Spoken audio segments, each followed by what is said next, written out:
नमस्कार दोस्तों, आज मीडिया में जो हंगामा मचा हुआ है वो देख रहे हो ना। हर चैनल पर हेडलाइन घूम रही है, सुप्रीम कोर्ट ने नया फैसला दे दिया, ईसाई बने दलितों को SC/ST का अधिकार खत्म। बड़ा झटका अनुसूचित जातियों को।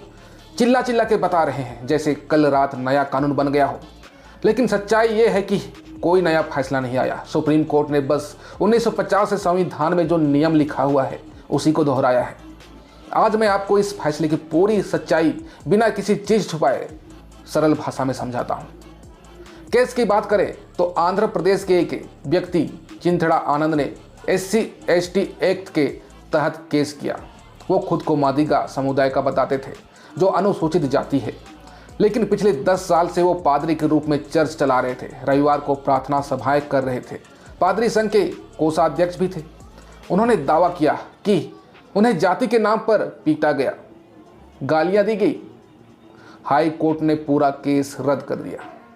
सुप्रीम कोर्ट ने भी हाई कोर्ट के फैसले को सही माना। कोर्ट ने कहा, भाई तुम खुलकर ईसाई धर्म का प्रोसेस कर रहे हो, पादरी बनकर काम कर रहे हो, तो संविधान के अनुसार तुम अनुसूचित जाति नहीं माने जा सकते। अब समझते हैं असली नियम क्या है।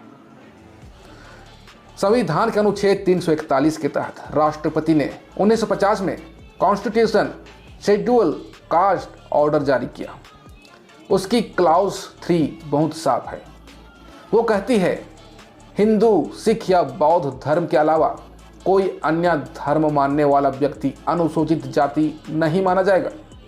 1950 में केवल हिंदू, 1956 में सिख और 1990 में बौद्ध को शामिल किया गया।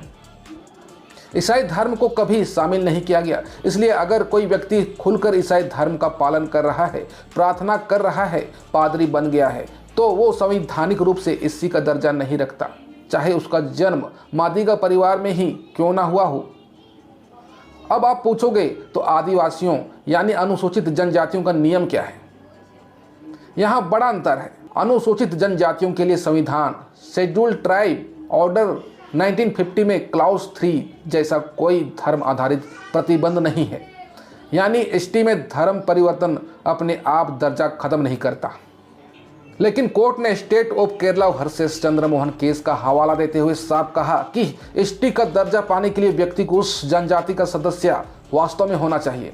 अगर धर्म परिवर्तन के बाद उसने जनजाति की रीति रिवाज, संस्कृति, परंपराएं, सामाजिक जीवन, विवाह, उत्तराधिकार के नियम सब छोड़ दिए और पूरी तरह दूसरे धर्म में घुल मिल गया, तो वह जनजाति का सदस्य नहीं माना जाएगा। यानी SC के मामले में नियम सख्त और स्वतः है, बस धर्म अलग हो गया तो SC नहीं। ST यानी आदिवासियों के मामले में नियम लचीला है। यह तथ्य पर निर्भर करता है कि क्या वह अभी भी जनजाति की पहचान, रीति रिवाजों और सामाजिक जीवन से जुड़ा हुआ है या नहीं। यह फैक्ट ट्रायल में तय होता है। कोर्ट ने दोहराया कि SC/ST एक्ट लागू करने के लिए पीड़ित को संविधान के अनुसार SC या ST होना जरूरी है। बिना इस बुनियादी शर्त के एक्ट की धाराएं लागू नहीं हो सकती। दोस्तों, ये कोई नया कानून नहीं है, ये 1950 से चला आ रहा संवैधानिक प्रावधान है। सुप्रीम कोर्ट ने बस उसी को इस केस में लागू किया। मीडिया जो नया फैसला चिल्ला रहा है वो हवाबाजी है। अगर आप SC/ST समुदाय से हैं तो समझ लीजिए आपका अधिकार संविधान में सुरक्षित है, लेकिन नियमों का पालन जरूरी है। धर्म परिवर्तन के बाद भी अगर आप आदिवासी हैं और अपनी जनजाति की पहचान बनाए रखे हैं तो आपका ST दर्जा बना रह सकता है, लेकिन SC में नियम अलग है। अंत में एक बात, सच्चाई जानना बहुत जरूरी है। गलत फहमी फैलाने से पहले संविधान पढ़िए, फैसला पढ़िए। अगर वीडियो पसंद आया तो लाइक कर दीजिए, शेयर कर दीजिए, ताकि सही जानकारी लोगों तक पहुंचे। धन्यवाद। जय हिंद।